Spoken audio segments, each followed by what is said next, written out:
এই রে, এত বড় মাছ! এই যে আমি চোখেই দেখিনি কোনোদিন।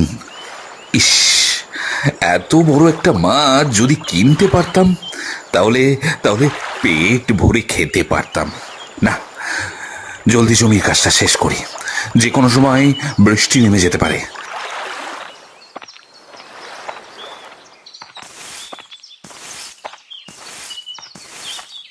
হায় হায় হায়, গেল রে গেল, আমার ছেলের কষ্টের সব ফসল বৃষ্টির জলে ভেসে গেল। মা, এই ধান কোথাও ভেসে যাবে না, আমি এখনই চাদর দিয়ে ঢেকে দিচ্ছি। দেখো, তোমরা সবাই এসে দেখো, এই বোকা বউ বলে কি, কোথায় বৃষ্টি নামলে ধান ঘরে নিবে, তা না করে চাদর দিয়ে ঢাকবে। হায় রে পোড়া কপাল, এই বুঝি আমার ছেলের ভাগ্যে ছিল। মা, আপনি দেখুন আমি কিভাবে ধানগুলো ঢেকে দিই। যদি ধান বৃষ্টির জলে কিছু হয় তখন না হয় আমাকে বকবেন। হ্যাঁ, তোমার তো আর লজ্জা শরম নেই, সারাদিন বকা দেই, তাও একটা কাজ ঠিক মতো করতে পারো না।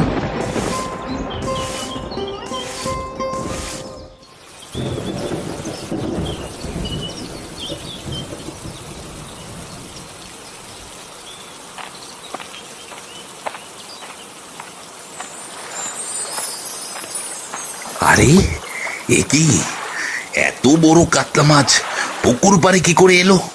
মনে হচ্ছে বৃষ্টির জলে পুকুর থেকে ভেসে উঠে এসেছে। যাক বাবা, আজ তাহলে মাছ খাওয়া হবে। বিধাতা বুঝি আজ আমাদের কপালে মাছ রেখেছে।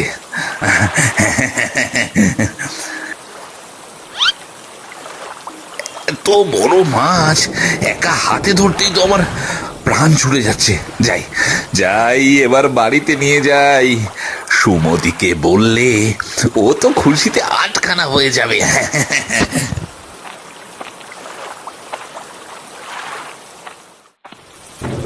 ওইটা হারাধন না?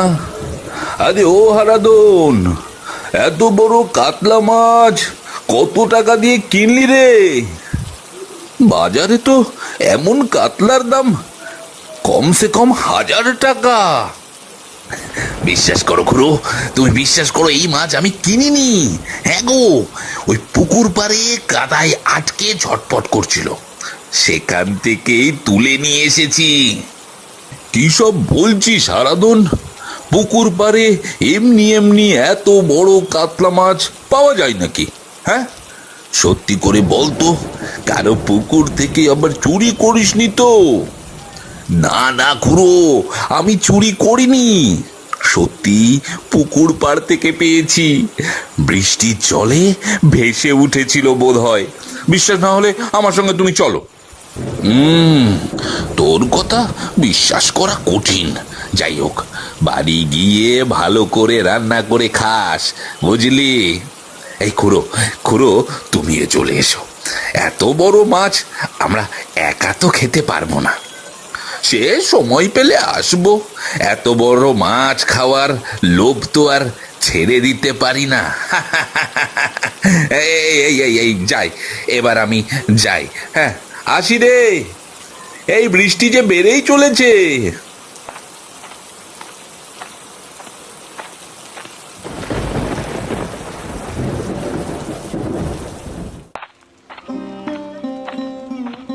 কি গো বৌমা, বৃষ্টি নামতে না নামতেই দেখছি খাটে এসে শুয়ে পড়ছো। বলি, ছেলেটার কি হলো, সে খবর আছে? কই মা, আমি তো বসে আছি। তাছাড়া উনি জমি থেকে ফিরলে অবশ্যই আমাকে ডাক দিবে। হ্যাঁ, তোমাকে তো ডাক দিতেই হবে, তুমি জমিদারের মেয়ে না। যত সব, এখানে বসে না থেকে রান্না বসাও। ছেলেটা ফিরলে কি খাবে সে খেয়াল কি আছে? কিন্তু কি রান্না করব মা? ঘরে যে রান্না করার মতো ডাল ছাড়া আর কিছুই নেই। হায় রে পোড়া কপাল, এই রাজকপালি বলে কি? বলি, আমার মাথা গরম হওয়ার আগেই বাইরে যাও, গিয়ে দেখো ছেলেটা এলো কি না। হ্যাঁ মা, আমি এখনই বারান্দায় যাচ্ছি।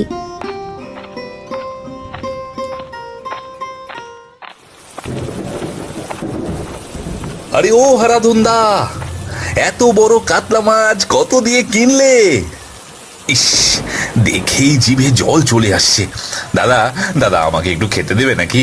হ্যাঁ, বৃষ্টির দিনে এমন কাতলা মাছ খেতে বড় ইচ্ছে করছে। আরে এত বড় মাছ আমরা তো আর একা খেতে পারবো না। শোন শোন বিমল, তুই তাহলে দুপুরবেলা আমার বাড়িতে চলে আসিস। হ্যাঁ, তোর বৌদিকে দিয়ে পোস্ত কাতলা রান্না করতে বলবো। ঠিক আছে দাদা, সময় মতো পোস্ত কাতলা খেতে চলে আসবো। ওহ, এমন সুস্বাদু মাছ রান্না হলে খেতে না পারলে যে বড় আফসোস থেকে যাবে গো দাদা। ঠিক আছে বিমল, ঠিক আছে, ঠিক দুপুরে চলে আসিস। এবার আমি বাড়িতে যাই, বুঝলি? বৃষ্টি তো, ও বাবা, বৃষ্টি তো থামছেই না রে। হ্যাঁ হ্যাঁ, হারাধনদা, যাও যাও যাও যাও, বেশি দেরি করলে মাছটা কিন্তু পচে যাবে। হ্যাঁ,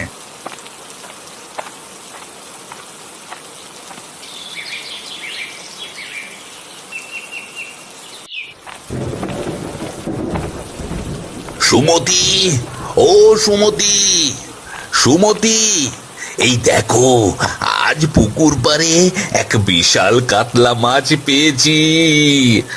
ও মা, কত বড় কাতলা মাছ! কত দিন হলো এত বড় কাতলা মাছ খাই না।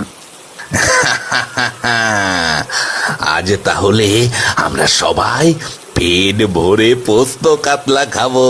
এই এই এই, তুমি রান্না শুরু করে দাও। হ্যাঁ, আর শোনো, আজ গ্রামের কয়েকজন অতিথিও আসবে। হ্যাঁ, তাদের জন্য এই মাছটা ভালো করে পোস্ত দিয়ে রান্না করো, বুঝলে? হ্যাঁ, ঠিক আছে, আমি এখনই পোস্ত বাটা দিয়ে কাতলা মাছ রান্না করছি। তুমি হাত পা মুছে ঘরে এসো, বেশি বৃষ্টিতে ভিজলে যে ঠান্ডা লেগে যাবে। আর আর শোনো, আমাকে নিয়ে ভেবো না, ভালো করে রান্না করো কিন্তু, অতিথিরা যেন খেয়ে প্রশংসা করে, বুঝলে?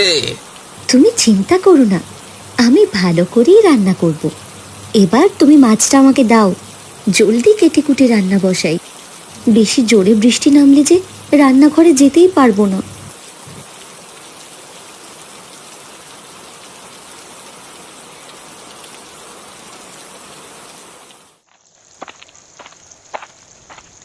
ওরে দেখো দেখো, বোকা বউ আজ আবার কাতলা মাছ রাঁধতে বসেছে। রাঁধতে জানেই না, অথচ দেখো কত বড় গলা। এভাবে বলো না দিদি, আমি তো চেষ্টা করছি ভালো করে রান্না করার। চেষ্টা করে কি লাভ হবে? গ্রামের সবাই তো জানে তুই একটা আস্ত বোকা। রান্নার নামে যে কি একটা তরকারি বানাচ্ছিস তা তো দেখেই বোঝা যাচ্ছে। দিদি, তুমি এমন করে বলো কেন? আমি তো তোমার কোনো ক্ষতি করিনি। সারাক্ষণ তুমি আমার সাথে বাজে ব্যবহার করো। হ্যাঁ হ্যাঁ, বুঝেছি, নাচতে না জানলে উঠোন বাঁকা। কেন যে হারাধন দাদা তোকে বিয়ে করেছে সেটাই বুঝি না। যাই হোক, আজ দেখব তোর হাতের রান্না কেমন হয়। অতিথিরা তো একবার খেয়েই বুঝে যাবে বোকা মানুষের হাতের রান্না কেমন হয়।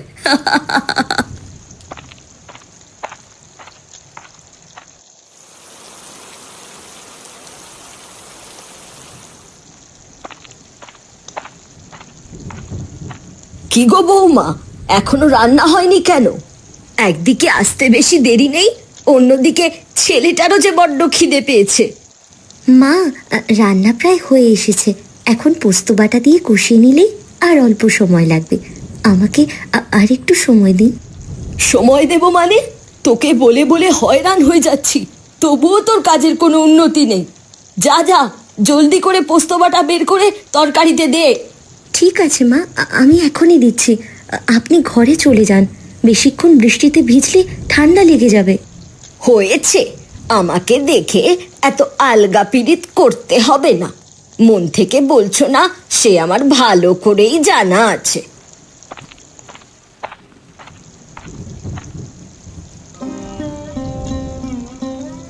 এই রে, পোস্ত বাটা তো দেখছি একদমই নেই।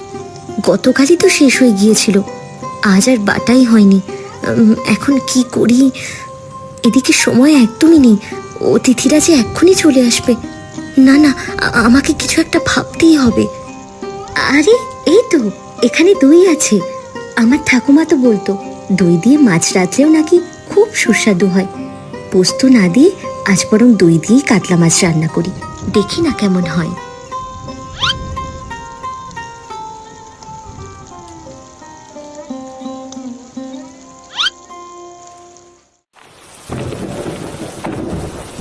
আরে ও বিমল, বিমল, এই বৃষ্টির দুপুরে কোথায় যাচ্ছিস? আর বলো না খুড়ো, আর বলো না। হারাধন দাদা আজ পুকুর পাড় থেকে একটা বিশাল কাতলা মাছ পেয়েছে। হ্যাঁ গো, আজ সেই মাছ রান্না করে আমাকে খাওয়াবে বলেছে। হ্যাঁ রে, আমি নিজেও তো সেখানেই যাচ্ছি। হারাধন আমাকেও পোস্ত কাতলার নেমন্তন্ন করেছে। তবে শুনেছি হারাধনের বউটা নাকি একটু বোকা শোকা। বলি, রান্নাটা ঠিকঠাক করতে পারবে কিনা কে জানে। আরে খুড়ো, বোকা হোক আর যাই হোক, কাতলা মাছের ঘ্রাণ তো সব সময় ভালো লাগে। চলো তো, চলো তো খুড়ো, এই চলো গিয়ে দেখি কেমন রান্না হয়েছে। হ্যাঁ হ্যাঁ, তাই চল। কাতলা মাছের লোভ তো আর হাতছাড়া করতে পারি না। নে নে, এবার তাড়াতাড়ি পা চালা, চ চ চ চ। এই ও বাবা, বৃষ্টি তো আরো জোরে পড়ছে রে, আরো জোরে।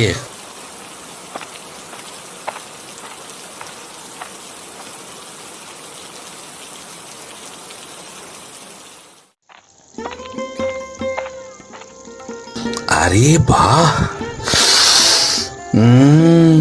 কত সুন্দর ঘ্রাণ বেরোচ্ছে। সুমতি, আজ তো বেশ ভালো রান্না করছো। হ্যাঁ গো, আজ দই কাতলা রান্না করছি। তুমি ঘরে যাও, আমি রান্না করে নিয়ে আসছি। দেখি দেখি দেখি, এ কি সুমতি, তোমাকে না বলেছিলাম পোস্ত দিয়ে কাতলা মাছ রাঁধতে? তুমি দই দিয়ে এসব আবার কি রাজ্য? এ তো দেখছি পুরো অন্যরকম। ওগো, আসলে ঘরে পোস্ত বাটা ছিল না গো, তাই ভাবলাম দই দিয়েই রাঁধি। আমার ঠাকুমার খুব প্রিয় ছিল দই কাতলার ঝোল। এসব এখন কেন বলছো সুমতি? আজ গ্রামের এত অতিথি আসবে, আর তুমি কিনা নিজের ইচ্ছে মতো রান্না বদলে ফেললে। যদি খেতে ভালো না লাগে তাহলে সবার সামনে আমার মান সম্মান কি থাকবে বলো? হ্যাঁ, থাকবে? ওগো, আমি তো খারাপ কিছু ভেবে করিনি গো। ঠাকুমার কাছে শুনেছিলাম দই দিয়ে মাছ রাঁধলে নাকি স্বাদ আরো ভালো হয়। তুমি একটু বিশ্বাস করো আমাকে, দেখো অতিথিরা কিছুই বলবে না। ঠিক আছে, ঠিক আছে, যা হবার হয়েছে। এখন তো আর বদলানোর সময় নেই। যা রেঁধেছ তাই দিয়ে এই অতিথিদের আপ্যায়ন করতে হবে। তবে তবে যদি কিছু গন্ডগোল হয় তার দায় কিন্তু তোমারই। হ্যাঁ, তোমারই, এটা মনে রেখো। ঠিক আছে, তুমি এবার ঘরে যাও।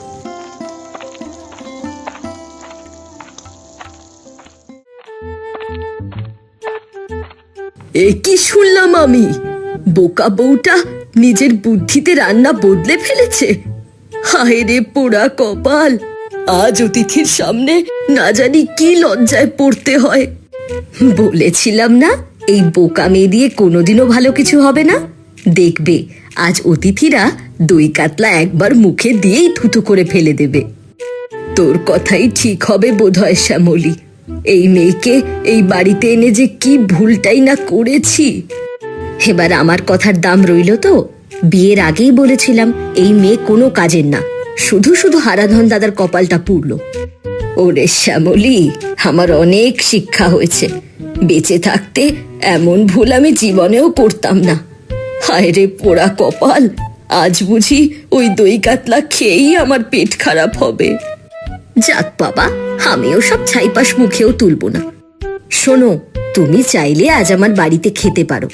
ডাল আর আলু ভর্তা করেছি। ও সব তো আমি আরো খাই না রে শ্যামলী। হায় রে পোড়া কপাল, আজ বুঝি আমাকে উপোস করতে হবে।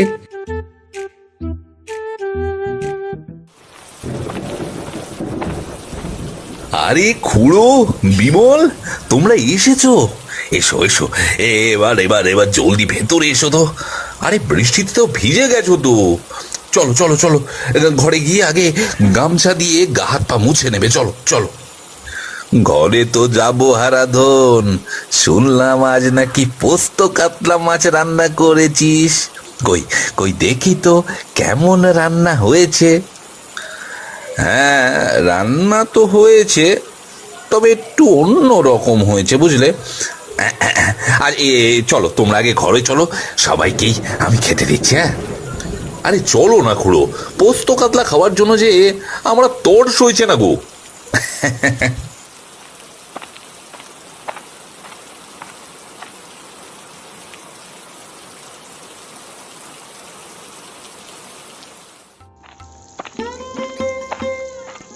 এই সুমতি, সুমতি, অতিথিরা কিন্তু চলে এসেছে। এবার জলদি করে পোস্ত কাতলা, না মানে ওই দই কাতলা খেতে দাও। কে জানে আজ কি হবে। ওগো, তুমি চিন্তা করো না গো, আমি দই কাতলা নিয়ে আসছি। দেখো, সবাই খেয়ে মজা পাবে। হ্যাঁ, তাই যেন হয়, নইলে আমার মান সম্মান কিন্তু আর রইবে না। তুমি এবার তাদের নিয়ে খেতে বসো, আমি এক এক করে সব দিচ্ছি।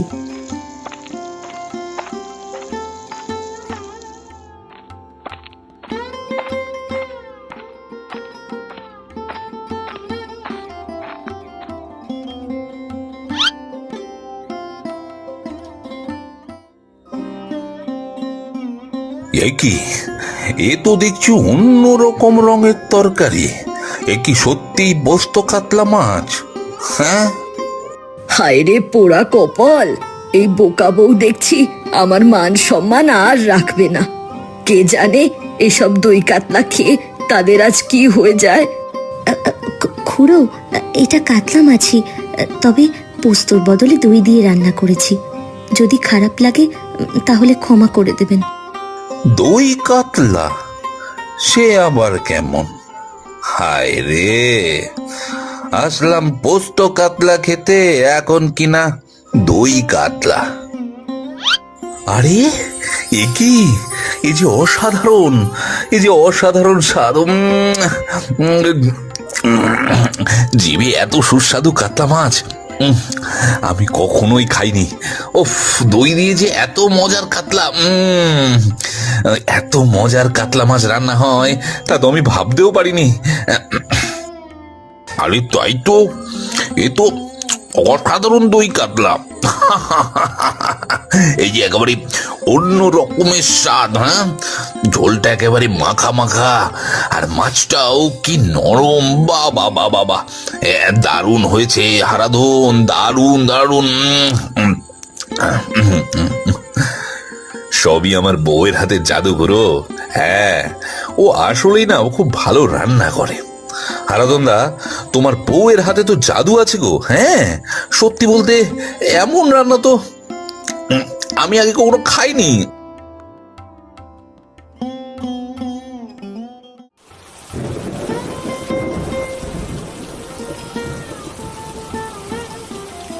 সুমতি, সুমতি, তুমি সত্যি এই রান্না করেছো?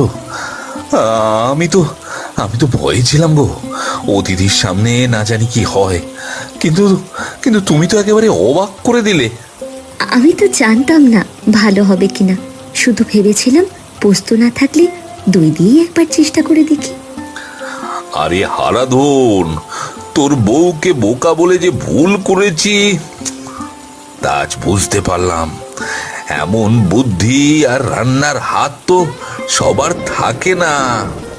হ্যাঁ গো খুড়ো, তুমি ঠিকই বলেছ, বৌদির হাতের খাবারের তুলনা হয় না, একেবারে একেবারে অসাধারণ। হারাধন, হারাধন, এই সেই শোনো, এবার তাহলে আমরা চলি বুঝলি।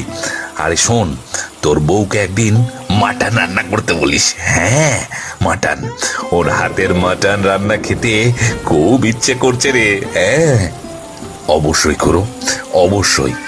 এবার জমির ফসল ভালো হলে তোমাদের সবাইকে আমার বউয়ের হাতের মাটন রান্না করে খাওয়াবো। হ্যাঁ, আমিও কিন্তু আসবো হারাধনদা, একদম। এবার তাহলে আমরা চলি গো। হ্যাঁ, চলি। হায় রে, এতদিন যাকে বোকা বলে গালমন্দ করে এলাম, আজ দেখি সেই মেয়েই গ্রামের সবার প্রশংসা করিয়ে নিল। সত্যি মাসি, আমরা বোধহয় ভুল করেছি ওকে নিয়ে এত কথা বলে। ওর হাতে তো সত্যি জাদু আছে।